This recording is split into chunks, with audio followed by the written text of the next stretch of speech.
Man, this is an ass room. I pressed the roll button on my mama. I did. What the hold on. I pressed the roll button on my mama. I did. I missed.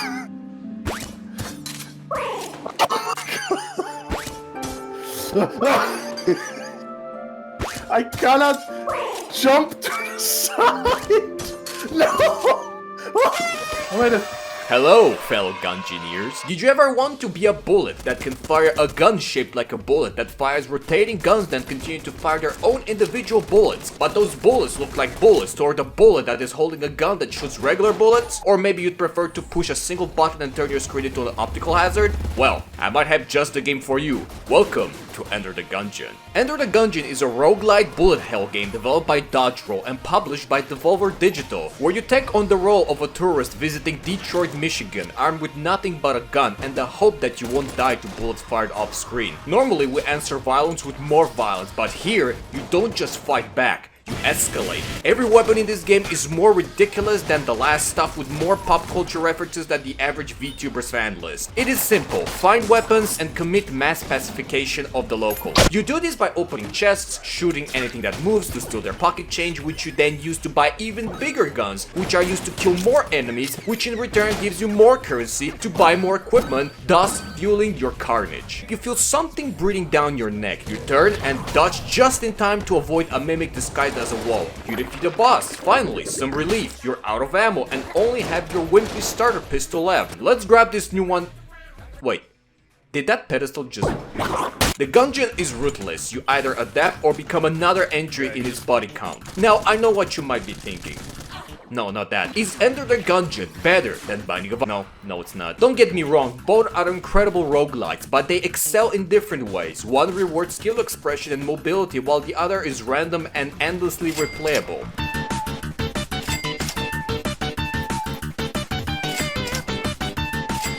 I just nutted on myself. There's no fucking way. The real question is, do you want to take damage because you walked into a bullet shot from the other side of the room that was traveling at walking speed? Or because Edmund Macmillan thought it would be funny to implement a spider that could break the world record for the most bullshit enemy in the cellar? One game still gets updated by our favorite ethical company and a dedicated community, which I'd say they are hard at work, some even creating their own mini expansions, while others are busy at giving the Siren a much needed architectural support. I also recommend checking out this mod. Why though? Oh! I know Gungeon has a modding scene, but today's gamers, with hard R, can barely press 2 buttons to install a mod, let alone retain interest in a video longer than 60 seconds. But considering all of this, should you still play this game that is almost 9 years old? I'm not just gonna tell you, I'll show you. Before you even start, go to options and turn on increased speed out of combat. You'll thank me later. It all begins at the breach, where you pick from 4 Gungeoneers, all of which share one thing in common: crippling regret. Their solution? Find the gun that can kill the past. You might say that there are better alternatives to cope with mistakes that don't conclude in murder. Listen, therapy doesn't cut it anymore, and if you think about it, killing is not an excuse, it's a reason. And tonight everything seems so reasonable.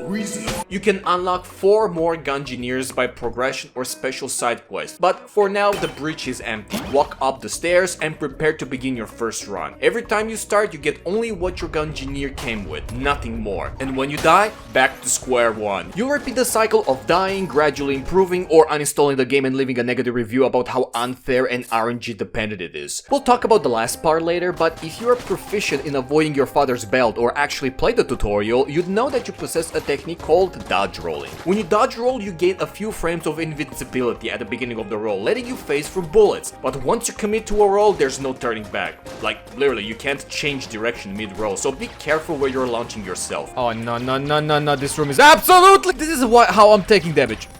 Oh my... The game is forgiving when it comes to gaps though. If you roll over shots a ledge, the game will keep you from falling to your death. But be careful, more rolls means less control. Sometimes simply walking between bullets is the better option, or using the roll as a quick dash to reposition instead of a panic button. It's a delicate balance, like knowing exactly how much mayo to put in your veggie burger. Bust too much and you'll end up with a mech nut. And if you thought dodging was all there is to it, there's more. Learn to flip tables for cover, use destructible objects to block shots, use or avoid environmental hazards, study enemy bullet patterns, prioritize targets, and much more. Now let's rewind. You drop in with your starter gun and a secondary depending on your character choice. Your starting gun can range from a surprisingly reliable to absolute garbage. You'll get really familiar with it while you're searching for something better. Even after finding a new weapon, don't expect to dish it completely. Ammo is limited and sooner or later you'll run out of bullets. Well, that's not like some ammo can't fix. In fact, you remember you got an ammo box as a reward from clearing a room that you left behind because you want to profit out of every single bullet. It's even better because it's a green ammo box that fully refills the weapon you're holding. Awesome. Where did you leave it?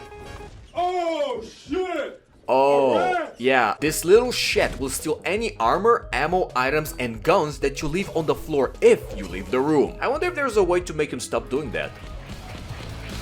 Anyways, some guns are built different, and what I mean is that you can hold the button down for automatic shots or click manually for a faster fire rate. The downside is that you might develop carpal tunnel before completing this game. That is, if you survive long enough to meet the full roster of enemies making up the cult of the Gundead. The most common, walking bullets and shotgun shells. Rather than only slapping on bigger health bars as you progress, the game gives them the NFT treatment. Same general design, tweaked behavior, just enough of a makeover to feel fresh. And it works! Take the Bulletkin for example, a slow single shot menace. Then there's the Bandana Bulletkin, same brain cells, slightly faster trigger finger. Veteran bullets, they wear eye patches and supposedly have tactical intelligence, meaning they predict your movement and shoot ahead of you. Impressive, except when they fire at an explosive barrel rolling straight back towards them.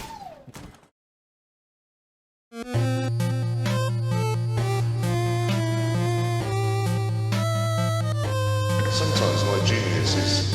it's almost frightening. The real problem isn't facing them one-on-one, it's when you step into a room and a dozen of them start to dogpile on your location. If things get out of hand, you have one emergency tool: blanks. Hit the button and every bullet on the screen is erased, closed enemies are shoved back, and for a brief moment they won't fire. You start with super floors, so use them wisely. Or don't panic. At some point you're going to take a hit and then press the blank button out of sheer muscle memory. And that's fine, just know it won't be the first or the last time you do it.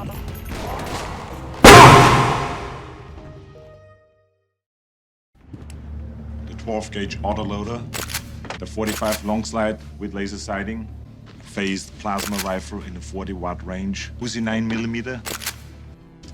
Which will it be? All. It was early today. There's a 15-day wait on the handguns, but the rifles you can take right now. You can't do that. Wrong. Every Gungeon floor is mostly procedurally generated rooms full of bullets and death, but you'll also run into shops, shrines, treasure rooms, challenge rooms, secret rooms, and trap rooms.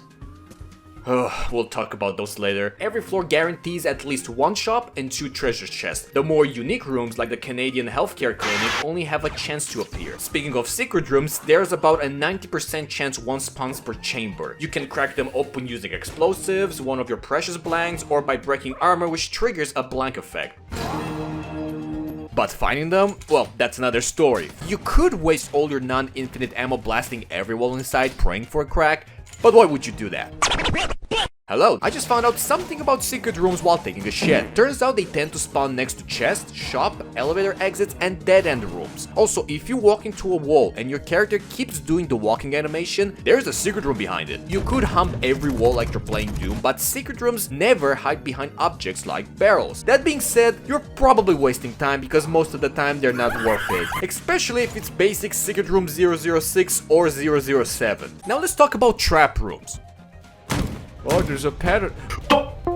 Considering you had increased speed out of combat enabled, you're going to enjoy this. These rooms exist for one reason: to humiliate you. Oh, you've got a nice piece of armor. Shame if the game just took it away. Spiked rollers, fire traps, trapdoors, and whatever BDSM contraptions the dev thought would be hilarious. And before you're going to tell me, The devs handmade each room and you can just learn the pattern. I know the fucking pattern. I can clean these rooms without flying or taking any damage. That's not the issue. The issue, it's you. Do you enjoy this room?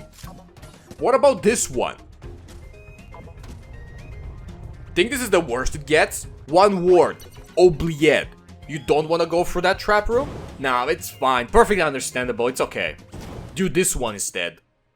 This absolutely reeks of shit. With the tax money you collected from the denizens of the Gungeon, you can spend it at different vendors, each specializing in something different. Ignoring Bello, Old Red is by far the most useful, as he sells blank related items, which not only let you start a level with more blanks, but also enhance their effectiveness. But let's say you're broke, a problem that we can all relate. In that case, it's time to check your treasure rooms and pray that you don't get the brown chest. One room always holds an item, the other a weapon, and both are locked. So I hope you've been saving keys. While any gun is an upgrade from your starter weapon, some are better on their own while others just exist. But that can change once you find the right item to unlock their true potential. I present you Synergies. They take an awful gun and make it slightly less disappointing.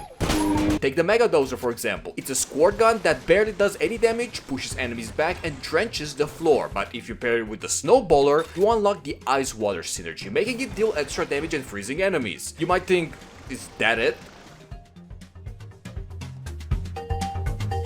And this is one of the more basic synergies, but with over 300 in the game, there's a ridiculous amount to discover. By the way, while we were talking, the chest exploded because it had a fuse. Next time you can shoot it open, but unless you're looking for junk, red hearts, or a downgrade weapon, don't expect much. Keys are scarce and you'll be buying most of them, so here's my advice. If the chests are brown or blue, don't even bother. If they're green, consider it depending on your spare keys, and if they're black or red, it's a fair game. But brown chests can drop an extra pickup, and if it's a key, you just got a free chest. You might even get 3 bonus drops. Sure, that can happen, but let's focus on the word can, not will. What is your plan when it doesn't give you a key? What if you're playing robot and all you get is a useless red heart? What happens when you realize you just wasted a key on a brown chest only to find a black chest right after? You really want to hate yourself more than your parents already do?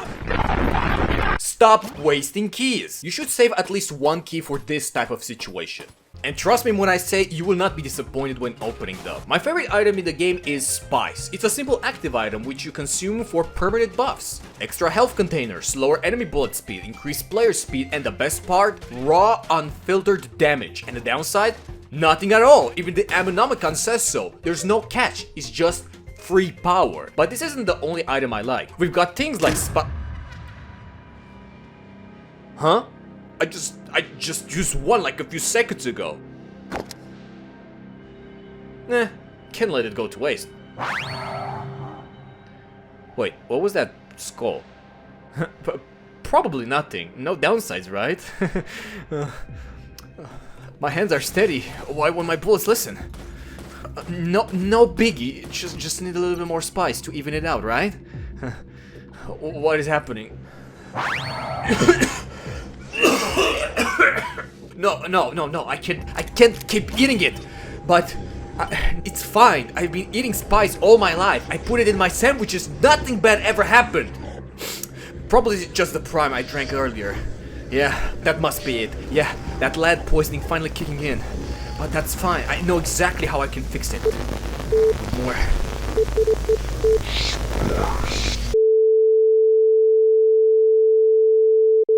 Don't cry, little Gungeoneer. Uncle Ox has got enough seasoning to feed you your entire run. Cadence, bring out more spice ASAP. The boy's hungry. Are weapon and item drops completely RNG? No, not really. There's a lot you can influence in your favor, but this isn't the video to deep dive into hidden mechanics. Blaming RNG for your failure is like tripping over your own shoelaces and blaming gravity. Losing a run usually boils down to your own mistakes, like how I once sold my excessive weapons to buy a healing item like an orange. Hello, everyone. Only to underestimate how much ammo I had left. Because of that, I was stuck with my starter gun. Not bad, but fight dragged on long enough for chip damage to add up and to die. If you're better than me, which over half the player base probably is, you can beat the game from start to finish with just your starter gun. Unless you're playing pilot. With all that being said, you're ready. Ready for what? Don't worry, step in front of the giant skull door with flaming eyes and find out. Trust me, there's nothing to be afraid of.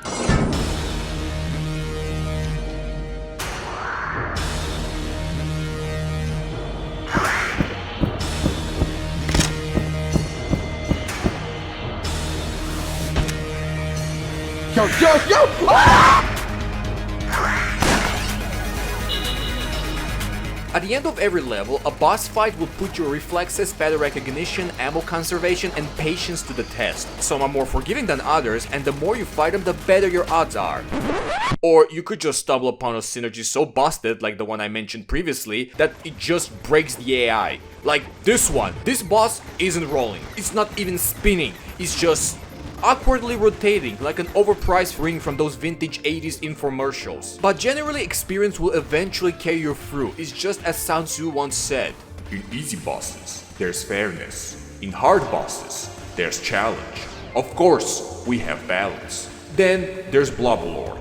And then this bit! On paper, Ammoconda doesn't seem that bad. Lowest health out of the 3 main bosses and a big open area. What could go wrong? It has 0 consistent attack patterns. Take Gorgon for example. When her eyes are flashing, she's about to send out a petrifying ring that you can just turn around or dodge. Stick to her sides and she'll do a predictable double bullet spray. Beholster, if he locks onto you, 2 homing missiles are coming which you have to shoot. If he charges something when looking up or down, he'll shoot a laser that you need to roll through. Ammoconda, telegraphed attacks, it will spawn those little tumors which are hard to kill. Occasionally shoot at you, get eaten by the boss for health, and make it even faster because obviously it wasn't fast enough. And just in case you thought, oh well, I can just speed through the fight with a strong synergy or a combo of items. No. Every boss has a DPS cap. There's some weapons that bypasses that, but chances are you will not have those and you will take 1 point of damage most of the time. But let's say you're still alive after killing this creature. What's your reward? Defeating a boss grants you with green holographic currency called hegemony, a weapon or an item, some shells, and a few pickups. But why is the reward pool inconsistent? Why do you sometimes get more hegemony, a master chamber, but only a single pickup? Well, the last part is random. The rest of the rewards mostly depend on whether you're taking damage or not. And you'll notice a pattern here. The game actively rewards you for avoiding damage. Not taking damage doubles the amount of hegemony you receive. This extends beyond boss fights. In regular rooms, getting hit means fewer shells because the enemy that damages your red health won't drop any at all. The game doesn't just expect you to get better, it demands you to get better. Until you do, you'll find yourself in short supply of hearts, money, and keys. But it's fine. That's also why the starting Gungeoneers are designed the way they are. The pilot has a chance to open chests for free, though is just as likely to cuck you over as it is to help. The convict has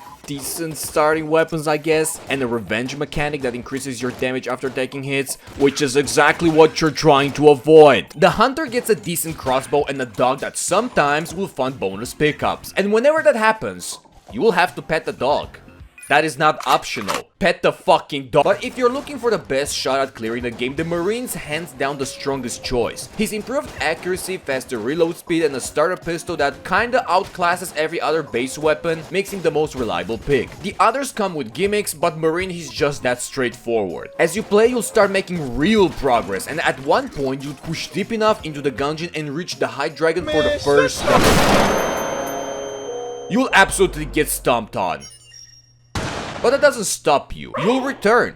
You'll die. You'll return again. You will die again. But you can feel it in your bones that this next run is gonna be it. And it finally happens.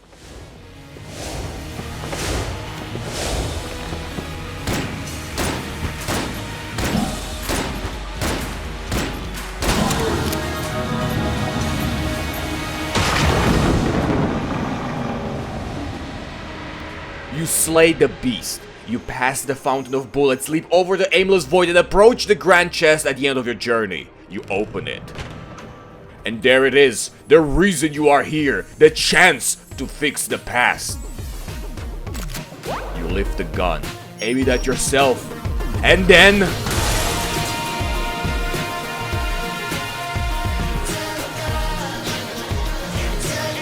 Hey, you. Wait. Finally awake. You were trying to cross the border, right? What? I'm back in the fucking building again! You thought finishing the game was the end of it? Beating it once doesn't mean you're done. If anything, it means you've just begun. You haven't killed your past just yet. Now you need to gather a variety of bullet parts across multiple playthroughs and bring them to the blacksmith in the forge. Only then will you finally receive the bullet that can kill the past. With this, you'll go through the same process of reaching the final gun, but this time, instead of rolling credits, the game throws one last boss fight that determines whether you can fully change the timeline and fix the past once and for all. As a reward, you'll unlock an alternative skin for your Gungeoneer, along with a matching weapon skin if you manage to defeat your past while wearing it. If you want more, Enter the Gungeon has you covered. The game might show you it only has 5 levels, but that's like saying the only meal you could make before getting a full-time job was a simple sandwich. Once you've got resources, you can aim for something far more complex and more likely to clog your arteries, and that starts from the very first floor. Ever notice that fireplace room? Cozy and warm, but it feels special, like it's hiding a secret. Are you sure? There's something behind the fire. Are you sure? Yeah, pretty sure. Sure? Are you sure? You'll find a barrel of water in the same room, and if you push it into the flames, it will extinguish it and grant you access to a hidden mechanism that will reveal a room that has a trapdoor. What's inside? The only way to find out is to either get lucky with keys or commit to skipping treasure chests and buying a key from the shop, as well as fighting the boss with your starter weapon. If you do, you've found an alternative route, and if you keep searching, you'll discover that these hidden chambers double the game's length, each one tougher than the last, where you can find exclusive bosses. Eventually, after enough runs, the gungeon stops being that hard. Where is the challenge, you might ask? Once you defeat the High Dragon, new NPCs appear locked in cells through the gungeon. Free them and they'll set up in the top right room, offering ways to spice up your runs. Some cost hedge money while others are free. Take rainbow mode for instance. Every floor begins with a rainbow chest dumping a pile of loot in front of you. Sounds generous, except you can only take one item, and not only that, shops won't sell weapons or items, and chests will have their contents replaced with a note. In this scenario, you'll have to explore every secret chamber in order to compensate for the lack of equipment. Then there's turbo mode, which is pretty much self-explanatory. Bullets, enemies, even your old movement, everything is faster. Afterward, you have blast mode, constantly swapping your gun with a new one. That means 1 second you have the black hole gun that is like a prolonged limited range blank, and then the next one you're stuck with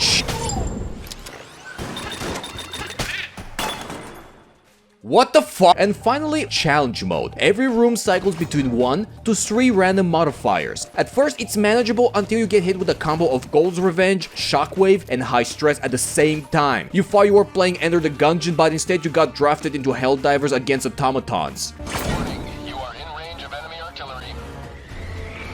And if all of this isn't enough for your masochistic tendencies, you can combine every single one of those mods into challenge combos. A Turbo Blast or a Rainbow Challenge run. Sure, can you combine all 4 of them?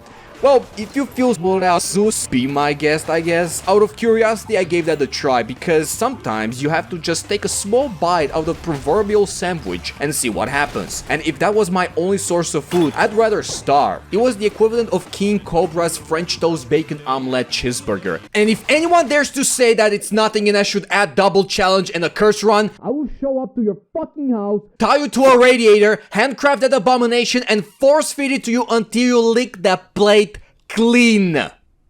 Curse run? What is that? Oh, so you don't know what those red enemies are? If you want a pure Gungeon experience with no gimmicks, no modifiers, just simply harder, once you start a game, you might notice a shrine directly above you. Before killing the Gungeoneer's past, it won't do much, but afterwards, it grants you Curse. You will start with 9 points of Curse. Reach 10 and you summon the Lord of the Jammed, an invincible ghost that relentlessly hunts you down until you drop back below the threshold or you die. Hey, Vsauce! Michael here.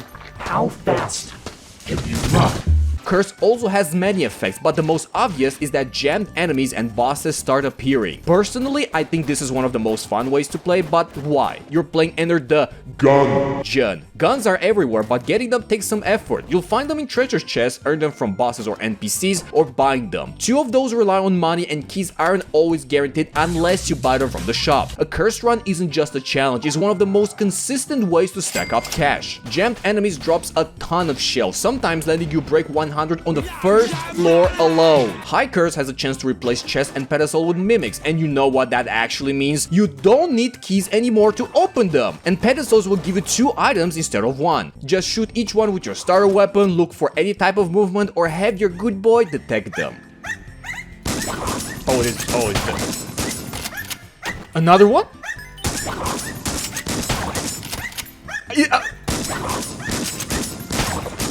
Oh! Plus, every point of curse increases the drop rate of ammo boxes, making sure you're always stacked up. For me, there are some downsides when going through cursed runs. First, my beloved KC is off limits, unless I find a cleansing shrine. And even then, you better know exactly what raises curse, because some things bump it up without a warning. Some jammed enemy projectiles blend right into the background. Now, hear me out, I am not racist, but I hate jammed whiz-bangs. The problem isn't the enemy itself, it's the projectiles. That's not the only problem. Enemies that normally deal no damage, suddenly they do if they get jammed. What hit me? This wouldn't be an issue if weapons or items that transmogrify enemies in chickens didn't get jammed. Now they can tank multiple bullets to the head and just keep going. And you know what, considering that this is the part of the video where I complain of things, co-op. It's only local. The game doesn't have a real multiplayer, just a diet version through remote play. What did you do? What did I do? Also, player 2 is permanently stuck as a cultist for some reason. It's not like online multiplayer it's impossible, there's a Chinese mobile port that has it. But keep in mind, it's a Chinese mobile port. I can't really blame Dodge Roll for not implementing this feature, even they admitted the game was developed during a time when no one really knew whether something would work or break. It's a shame that it wasn't part of the vision from the start. But for now, you have to coordinate your lobotomized friend while passing through a trap room. You know, it was basically like, it was like super boring. If you moved sooner, it would have been fine. At least Enter the Gungeon 2 was announced not too long ago, and instead of whining about the game being in 3D, I'll just wait and see how it all turns out.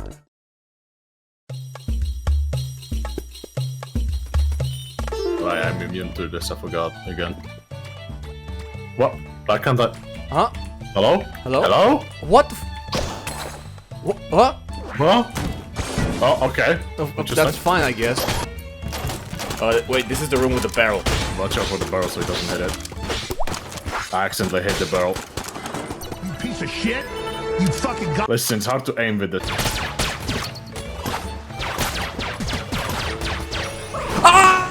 You have to like pay attention to your dodging instead of your aiming, dude. You know what? No, I don't need it. How could you kill women and children? It's quite easy, actually. You fucking idiot! It's auto aim. I mean, I've seen how the aimbot works. Look, it's flawless. See? Now you have to learn how to dodge. I know how to dodge in this game, dude.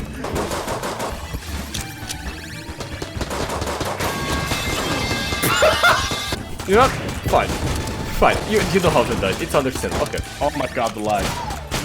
Oh, now you blame me on lag, bro. Like, I'm happy I have to share a camera with a fucking cockroach like yourself.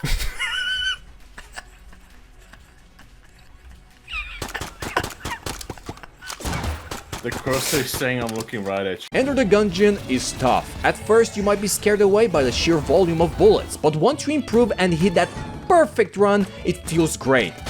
What the? It might not seem like a huge game, but the more time you invest, the deeper it gets. The art style, the music, absolute banger. I'm giving this game 6 blanks out of 6 Ammoconda segments. You should definitely give it a try. And not only that, I want to thank you for sticking around for the whole video. If you enjoy this type of content, be sure to do all the things that will please the YouTube overlords. And a huge thanks to my daily benefactors on Patreon, the true supporters of quality and delicious content. Anyway, I'm heading back to my basement to fist fight the rats gnawing my internet cables. Until next time.